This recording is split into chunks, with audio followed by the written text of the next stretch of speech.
Update: I think I'm falling in love with my gay best friend despite being straight after he literally saved my life. How do I tell him? I did a lot of thinking as to how I could approach the subject with my best friend Alex.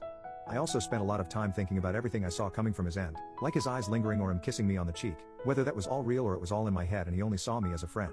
Looking back on this in hindsight, it was so obvious, but at the time my emotions were so high I genuinely didn't know what to think. I ended up saying screw it and made a plan to confess to Alex one night, but then I chickened out last second.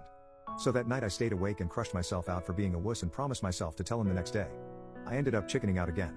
I knew at that point I needed to really psych myself up to tell him, so I did what any sane human would do.